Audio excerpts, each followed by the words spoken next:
이영돈의 굿모닝 LA 6월 18일 순서 시작합니다. 자, 우선 우리는 이민자로서 미국에서 살아가는데요. 그것도 소수민족 가운데에서도 소수민족입니다. 미국의 인구가 3억 2천만인 가운데 한인 인구가 한 150만 정도에서 200만 정도라고 하니까 채 1%도 미치지 못하는 소수민족인데요. 요즘 우리 한인들이 많이 순환을 겪고 있습니다. 자, 우선 코로나19 사태 이후에 아시아계를 겨냥한 인종차별과 증오범죄가 급증하고 있습니다. 이 가운데 한인 미용재료업소 직원이 흑인 고객에게 마스크 좀 써달라고 했다가 인종차별적인 욕설과 함께 무차별 폭행을 당하는 사건이 발생을 했습니다. 사실 좀 충격적인데요.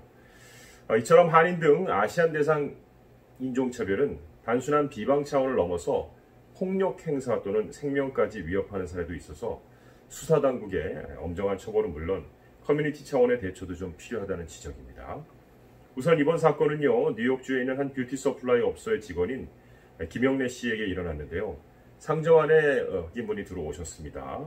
이 남성에게 주정부의 규정에 따라 상점 내에서 마스크를 쓰지 않으면 나가야 한다, 마스크 착용해달라 이렇게 얘기했더니 이 흑인은 요구에 응하지 않았고 오히려 폭력적인 모습을 보인 거죠.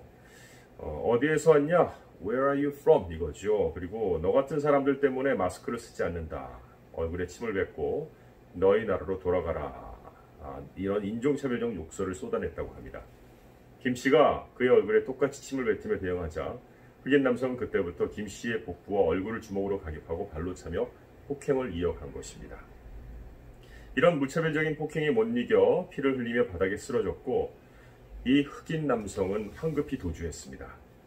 사건 현장에 있던 다른 손님과 직장 동료가 그를 잡으러 쫓아갔지만 이미 사라진 뒤였죠. 사건이 발생한 업소는 사실 그동안 코로나19 때문에 문을 닫았다가 지난 메모리얼데이에 이 지역에서 벌어진 인종차별 항의 시위가 폭력적으로 변질되면서 약탈 피해까지 입었는데 이번에 또 이런 안타까움까지 소식을 더하고 있습니다. 경찰은 이번 사건을 아시안을 겨냥한 증오범죄로 보고 용의자를 공개 수배하고 추적 중이라고 하는군요. 자, 이번에는 또 뉴욕에서 이곳 캘리포니아의 토렌스로 옵니다. 토렌스, 요즘 토렌스가 왜 이런 일이 자꾸 벌어지는지 모르겠는데요. 한 일본계 주방용품 업소를 겨냥한 테러 위협 사건까지 발생했습니다.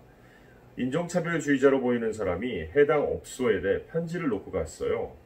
여기에 뭐라고 했냐면 일본으로 돌아가라. 우리말을 듣지 않으면 가게에 폭탄을 터뜨릴 것이다. 당신이 어디 사는지도 알고 있다는 협박 내용이 담겨 있었다는 겁니다. 자, 이처럼 코로나19 사태 발생 이후 아시안 인종차별과 증오범죄가 이어지면서 아시안 단체들이 캠페인을 벌이고 정부와 경찰도 좀 경고를 하고 나섰지만 정말 여전히 줄어들지 않고 있는데요. LA를 포함해 전국적으로 아시아계 증오 범죄가 19,000여 건에 달하고 있는 상황입니다. 자, 그 가운데에서 지난 LA에서 동부로 약 60, 70마일 정도 떨어져 있는 곳에 리알토 지역이라고 있는데요. 이곳 버스 정류장에서 60대 한인 노인 폭행 사건이 있었는데 이 용의자가 결국 경찰에 체포가 됐습니다. 리알토 경찰은 지역 한 버스 정류장에서 62세 한인 남성을 밀쳐서 부상을 입힌 혐의로 수배된 흑인 용의자를 체포했다고 밝혔고요. 현재 보석금 10만 달러가 책정된 채 구치소에 수감돼 있다고 합니다. 또한 아시안들에게 여러 차례 폭언을 한 50대 토렌스 여성이 경찰에 의해 조사를 받았었다고 하는군요. 레나 헤르난데즈, 올해 56살의 롱비치 거주자인데 그동안 영상을 통해서 수없이 아시안들을 겨냥한 인종 혐오적인 폭언을 퍼부은 혐의로 수배를 받아왔고 공원에서 발견이 돼서 체포가 됐습니다만 조사만 받고 풀려난 것으로 전해지고 있습니다. 도널드 트럼프 대통령의 국정 수행에 대한 지지도가 30%대로 떨어지면서 지난해 11월 이후 최저치를 기록했다는 소식입니다. 트럼프 대통령의 국정 수행을 부정적으로 평가한 응답자가 57%로 상당수 늘었는데요. 로이터 통신에 따르면 여론조사 업체 입소스가 10일에서 16일 성인 4,426명을 대상으로 실시를 한 온라인 조사 결과입니다. 그래서 국정 수행에 지지를 보인다는 38%, 부정적이다 57%였습니다. 자, 그런데 이번 조사에서 경제 문제를 놓고 적임자가 누구인지 묻는 문항에서는 등록 유권자 43%는 트럼프 대통령이다 라고 꼽았고 바이든 전 부통령을 꼽으니까 38%였다는 거. 아직도 경제는 트럼프가 담당해야 된다고 생각하는 경우가 좀 더 많은 것 같습니다. 자, 그런데 좀 트럼프 대통령에 대한 답답함이 하나 있는데요. 어제 팍스뉴스와의 인터뷰에서 트럼프 대통령이 곧 백신이 나올 것이고 좋은 치료제도 나올 것이다. 좋은 치료제도 나올 것이다. 이렇게 얘기했는데요. 그리고 그런데 자신은 더 이상 이 얘기를 하고 싶지 않다. 왜냐하면 아니 코로나 바이러스는 결국 내가 이렇게 얘기하지 않아도 점점 fade away, 스스로 사라질 것이기 때문이다. 근데 백신이 나오면 더 좋고 또 트럼프 대통령 그 특유의 말버릇이 있는데 거의 뭐 또 그런 얘기로 그런 식으로 이야기를 했습니다. 근데 지금까지 미국에 무려 11만 7천 명이 사망자가 나왔습니다. 그리고 지금도 하루에 2만여 명이 확진자가 새로 발생하고 있습니다. 이 가운데 fade away, 스스로 소멸될 것이다 이런 얘기를 했는데 진짜 현실감이 없어도 너무 없는 얘기죠. 변함없이. 아니 그 파우치 박사도 지난주에 발표하면서 이 감염은 단순한 공중보건 조치만으로 저절로 소실되지 않는 바이러스라고 경고를 했는데 일주일 뒤에 대통령이 이런 얘기를 했다는 것이죠. 네. 뭐 경제는 어떨지 모르지만 현실감은, 정치적인 현실감은 많이 떨어지는 것 같습니다.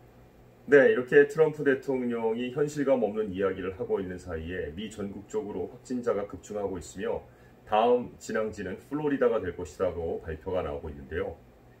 캘리포니아도 주 전역에서 경제활동 재개가 점차적으로 확산되고 있는 가운데 LA 카운티의 코로나19 누적 확진자 수가 7만 5천 명을 넘어섰고 일부 지역에서는 입원 환자가 다시 증가하는 등 코로나 확산 상황이 심화되고 있어서 경제 재개 확대에 대한 우려가 나오고 있는 실정입니다. 끝으로 존 F 케네디의 마지막 생존 형제이자 전 아일랜드 대사였던 진 케네디 스미스 씨가 92세의 나이로 맨하탄에 있는 자택에서 사망했다고 딸 킴이 말을 했습니다. 진 케네디 스미스 씨는 조셉과 로스 케네디 사이에서 태어난 9명의 아이들 중에 8번째 아이였습니다. 여러분들도 많이 아시다시피 케네디 가문의 비극이 있지 않습니까? 9명의 형제 자매 가운데 2차 세계대전 중에 전사한 오빠 조셉 케네디 주니어가 있고 1948년에 비행기 사고로 사망한 캐틀린 케네디가 있고 1963년에 암살된 존 F 케네디 대통령, 그리고 1968년에는 역시 상원의원이었던 로버트 F 케네디가 총에 맞았고요. 케네디 형제 중에 막내인 에드워드 케네디 상원의원은 2009년에 뇌암으로 사망했고 같은 달 여동생 유니스 케네디 슈라이버가 사망을 했고요. 또 다른 형제 2명은 2005년과 2006년에 각각 사망을 했습니다. 그런데요, 진 케네디 스미스는 회고록에서 확실히 우리 가족의 뚜렷한 특징은 그 사이즈였다라고 썼네요. 대가족의 아이들은 늘 주변에 누군가 있어서 버팀목이 되었고 내게는 언제나 같이 놀아줄 형제 자매가 있었다.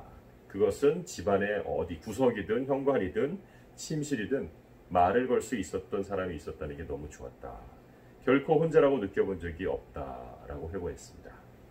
삼가 고인의 명복을 드리겠습니다. 6월 18일 이영돈의 굿모닝 LA는 여기까지입니다. 고맙습니다.